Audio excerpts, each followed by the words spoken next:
গর্বে মাটিতে পা পড়ছিল না বলে গান গাইতে গাইতে আমরা তাকে সপাটে তুলে দিয়ে এলাম আগুনের দোরগোড়ায়। লোকটার জানা ছিল কায় কল্পের জাদু, ধুলোকে সোনা করার ছু মন্তর। তার ঝুলিতে থাকতো যত রাজ্যের ফেলে দেওয়া রকমারি পুরনো জিনিস।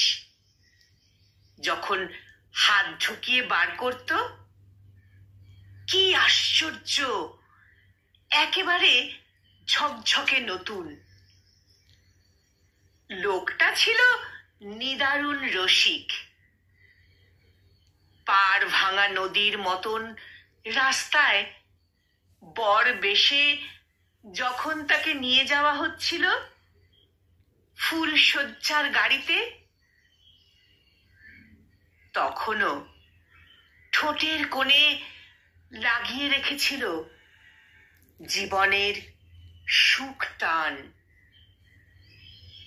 যাবার সময় আমরা ঢেকে দিয়েছিলাম তার হাতের শেকল ভাঙার দাগ।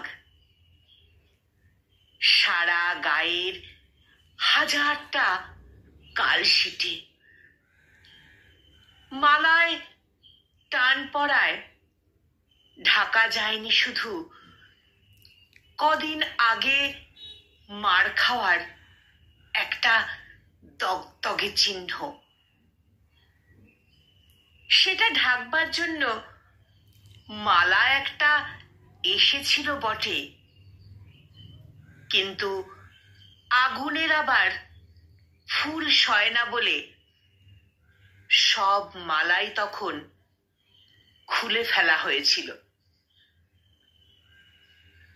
মালা একটা এসেছিল বটে, কিন্তু খুব দেরিতে। মালা এসেছিল, কিন্তু মানুষ আসেনি। মানুষটা নাকি অন্ধকারে কলম ডুবিয়ে বাঙালির ইতিহাস অন্তিম পর্ব লেখায় অসম্ভব ব্যস্ত ছিল। বাঙালির ইতিহাস অন্তিম পর্ব লেখায় অসম্ভব ব্যস্ত ছিল।